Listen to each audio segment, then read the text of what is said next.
تطبيقا لخرافة دينية مقيتة مصممة للعدوان على مشاعر أمة كاملة. It might sound like a conspiracy theory, but hardliner Israeli group the Temple Institute have already purchased and imported 5 red Angus heifers from Texas at a cost of $500,000.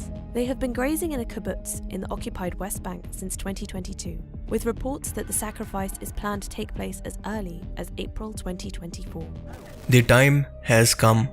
آخرکار وہ وقت آ چکا ہے 2000 سال کے بعد جب آخری بار ہیکل سلیمانی کو دوسری مرتبہ تباہ کیا گیا. آخرکار اسرائیل کے اندر لال بچہ کی قربانی اپریل کے مہینے میں کیے جانے کے لیے بالکل تیار ہے. وہ قربانی جس کے بعد مسجد الاقصی کو شہید کرنے کے بعد تیسری مرتبہ ہیکل سلیمانی کو تعمیر کیا جائے گا، جو کہ یہودی قوم کے لیے اتنا ہی مقدس اور اہم ترین ہے جتنا مسلمانوں کے لیے خانہ کعبہ. یہ گولڈن ڈوم جو کہ آپ اپنی اسکرین پر دیکھ رہے ہیں، یہودی اس کے بارے میں مانتے ہیں کہ یہاں پر موجود یہ پتھر اس کائنات کا مرکز یا سینٹر ہے. اسی پتھر پر آدم علیہ السلام کو پیدا کیا گیا. اسی جگہ پر حضرت ابراہیم علیہ السلام نے اپنے بیٹے کی قربانی کی کوشش کی، جس کی جگہ پر مینڈے کو لا کر رکھ دیا گیا. اس قربانی کے بعد تیسری عالمی جنگ کی پیشن گوئی تورات اور تلمود کے اندر بیان کی گئی ہے، جس کا ذکر انجیل مقدس اور اسلامی روایات کے اندر یعنی حدیث مبارکہ کے اندر بھی موجود ہے. انجیل کے اندر اس کو آرمگیڈن اور حدیث مبارکہ کے اندر اس کو کہا گیا ہے جنگ ہرمجدون. ستمبر 2023 میں یعنی آج سے 6 مہینے پہلے میں نے آپ کو بتایا تھا کہ اسرائیل کے اندر 2000 سال کے بعد 5 لال بچیا کو امریکی ریاست ٹیکسس سے $5 لاکھ دے کر اسرائیل میں منگوا لیا گیا ہے، جہاں پر انتہائی احتیاط کے ساتھ ان کی نگرانی کی جا رہی ہے. اور انہیں مسجد الاقصی کے بالکل سامنے موجود پہاڑ ماؤنٹ اولیو پر مسجد کے سامنے قربان کیا جانا ہے. اور اس قربانی کے فوراً بعد یہودی قوم اپنے خانہ کعبہ یا پھر ہیکل سلیمانی کی تیسری مرتبہ تعمیر کو شروع کریں گے. اور یہ کہ اس قربانی کے اندر اب 1 سال سے بھی کم وقت باقی ہے. جب میں نے یہ بات کی تھی تو اس ٹائم تک اسرائیل نے غزہ پر حملہ نہیں کیا تھا، کیونکہ وہ اکتوبر 2023 کے اندر کیا گیا اور یہ ویڈیو تھا سپٹمبر کا. صرف 1 مہینہ پہلے اس ویڈیو کے ذریعے لوگوں کے لیے سمجھنا مشکل تھا کہ اتنا جلدی آخر یہ سب کچھ کیسے ہوگا، کہ اسرائیل حماس یا فلسطینیوں کی موجودگی اور مزاحمت کو کیسے روک پائے گا، مسلم دنیا کا پریشر کیسے برداشت کرے گا. لیکن آپ دیکھیں کہ اس نے یہ سب کچھ برداشت کر کے دکھایا. اس وقت غزہ کے 5 حصوں میں سے الرفا کے اندر مظلوم فلسطینی پناہ لیے ہوئے ہیں، لیکن اسرائیل یہاں پر بھی مسلسل فضائی ایئر سٹرائک کر رہا ہے.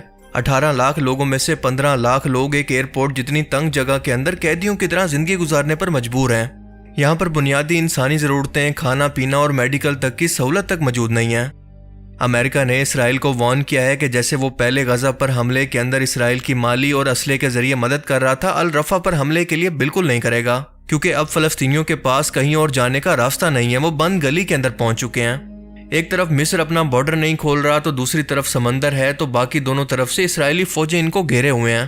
لہٰذا اب کی بار الرفا پر یہ حملہ دراصل فلسطینیوں کی نسل کشی ہوگی، نہ کہ جنگ.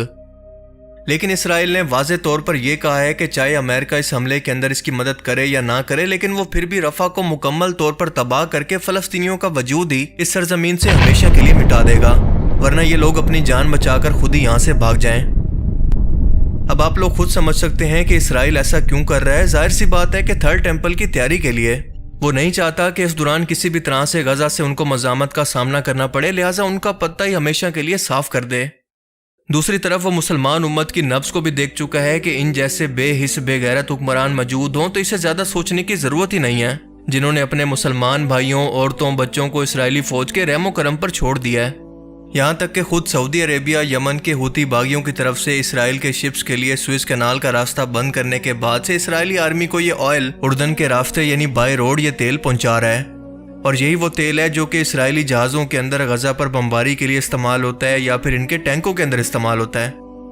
بحرین، قطر، یمن، لبنان، اردن نے کافی حد تک غزہ کی مالی مدد تو کی ہے، لیکن سعودی عربیہ، UAE اور ایجپٹ یعنی مصر جیسے ملک ٹوٹلی بے حس ہو چکے ہیں. پوری مسلم دنیا کو تو چھوڑ دیں، اگر صرف عرب ملک اکٹھے ہو کر اسرائیل کے خلاف ایک طاقت بن جائیں، اس کا بائیکاٹ کر دیں، تو اس کا وجود ایک دن بھی باقی نہیں رہ سکتا. مگر افسوس کہ یہ اجمی مسلمان ہیں، عربی نہیں، کیونکہ عربی مسلمان تبھی ختم ہو گئے تھے جب ان سے سلطنت عثمانیہ نے بادشاہت چھینی تھی. جیسا کہ اللہ نے قرآن کریم کے اندر فرمایا تھا، جس کا مفہوم ہے کہ اگر تم اس فرمان کو پیٹ دکھاؤ گے جو کہ تمہیں بھیجا گیا تھا یعنی قرآن کریم کو، تو تمہیں ہٹا کر کسی اور قوم کو لے آئیں گے جو کہ اللہ کی فرما بردار ہوگی.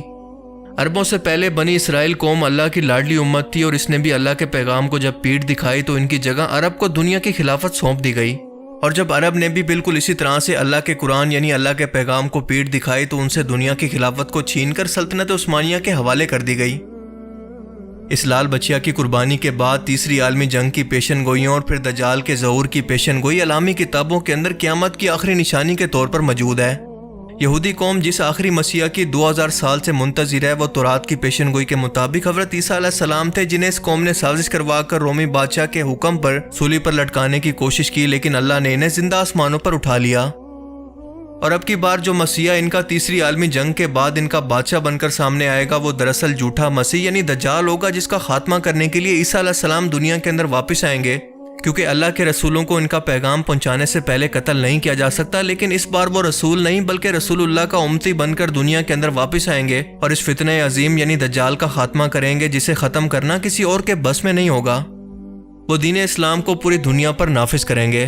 حضرت عیسیٰ علیہ السلام اس وقت دمشق کی ایک جامع مسجد پر آسمان سے فرشتوں کے کندھوں پر ہاتھ رکھ کر تشریف لائیں گے، جب امام مہدی علیہ السلام اور ان کی فوج کو دجال اور اس کی فوج نے دمشق کے ہی کسی مقام پر کسی جگہ پر گھیر لیا ہوگا۔ حدیث مبارکہ کے مطابق امام مہدی علیہ السلام کا ساتھ دینے کے لیے یا پھر ان کی فوج کے اندر جو کالے جھنڈوں کی جماعتیں شامل ہوں گی وہ عرب کے مشرق یعنی آج کے ہندوستان، پاکستان، ایران اور افغانستان کی طرف سے آئیں گی، جنہیں اس وقت خراسان کہا جاتا تھا۔ اللہ کے رسول نے فرمایا تھا کہ ان فوجوں کا روح کوئی پھیر نہیں سکے گا، ان کو کوئی نہیں روک سکے گا، یہاں تک کہ وہ ایلیا یعنی یروشلم کے اندر جا کر موجودہ اسرائیل میں جا کر امام مہدی علیہ السلام سے ملاقات کریں گی، ان کی فوج میں شامل ہو کر امام مہدی علیہ السلام کی خلافت کو قائم کریں گی۔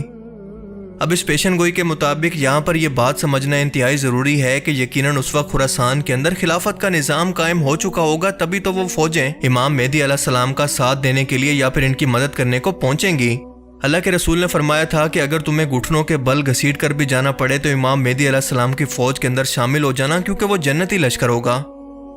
افغانستان میں حال ہی میں اسلامی خلافت کا نظام، پاکستان کے اندر ڈکٹیٹرشپ کے خاتمے کے اشارے، ہندوستان کے اندر مسلمانوں پر بڑھتے فسادات، کیا یہ سب کچھ بلا وجہ ہو رہا ہے؟ نہیں، بالکل نہیں، بلکہ یہ تمام حالات بالکل وہی بن رہے ہیں کہ یہ حالات ایک ایسی فوج کو تیار کریں گے جو کہ اکٹھے ہو کر خراسان سے نکلے گی اور امام مہدی علیہ السلام کے ساتھ مل کر یروشلم شہر کو اور مسجد الاقصی کی جگہ کو آزاد کروائیں گے، جہاں پر اس وقت تیسری مرتبہ ہیکل سلیمانی بن چکا ہوگا، اور یہاں پر ہوگی وہ تیسری عالمی جنگ جس کے بارے میں اللہ کے رسول صلی اللہ علیہ وسلم نے فرمایا تھا کہ یہ اتنی خون ریز ہوگی کہ اگر ایک شخص کے 100 بیٹے ہیں تو 999 اس میں قتل ہو جائیں گے، صرف اور صرف ایک باقی رہے گا۔ لیکن اس خون ریز جنگ کے بعد یا پھر مشکل کے بعد اللہ تعالیٰ آخر کے اندر مومنین کو یا مسلمانوں کو فتح دے گا۔ یہودی، عیسائی اور منافقین شکست کھا کر بھاگیں گے اور یہودی فوج چھپ کر غرقد کے درخت کے اندر پناہ لے گی، جس کا وہ آج جگہ جگہ پر اسرائیل یا یروشلم کے اندر پورا باغ لگا چکی ہے۔ اس تیسری عالمی جنگ کی فتح کے بعد اور دجال کے قتل کے بعد حضرت عیسیٰ علیہ السلام پوری دنیا پر ایک ہی حکومت کو نافذ کریں گے۔ اس وقت پوری دنیا کے اندر صرف ایک ہی دین ہوگا یعنی دین اسلام، اور اس کے بعد قیامت کا آغاز ہوگا۔ اب آپ خود اندازہ لگائیں کہ ہم اینڈ ٹائمز یعنی قیامت کے کتنا قریب پہنچ چکے ہیں۔ یہ فکر کی بات نہیں بلکہ خوشی کی خبر ہے، کیونکہ ہم نے اپنی زندگی کے اندر ان پیشن گوئیوں کو پورا ہوتے ہوئے اپنی آنکھوں سے دیکھ لیا۔ ہمارے پاس سوچنے کے لیے ابھی بہت وقت ہے کہ ہم اپنی آخرت کی فکر کریں، اللہ تعالیٰ کو راضی کریں، اور اس جنگ کے بعد ایک لمبا امن و سکون کا دور بھی آنے والا ہے۔ ہم انسان چاہیں یا نہ چاہیں ہمیں موت تو ویسے بھی ایک نہ ایک دن آنی ہے، تو کیوں نہ ہم ان خوش نصیب لوگوں کے اندر شامل ہو کر ہمیشہ کی جنت کا سودا کریں، جو امام مہدی علیہ السلام کے ساتھی اور رسول اللہ صلی اللہ علیہ وسلم کے فرمان کے مطابق جنتی گروہ کے اندر شامل ہوں گے، جنہیں آپ نے خود جنت کی بشارت دی۔ اللہ تعالیٰ ہمیں سمجھنے کی اور نیک عمل کرنے کی توفیق عطا فرمائے، آمین۔ باقی آپ لوگ اس بارے میں کیا سوچتے ہیں، اپنی قیمتی رائے کا اظہار کمنٹ سیکشن میں ضرور کریں۔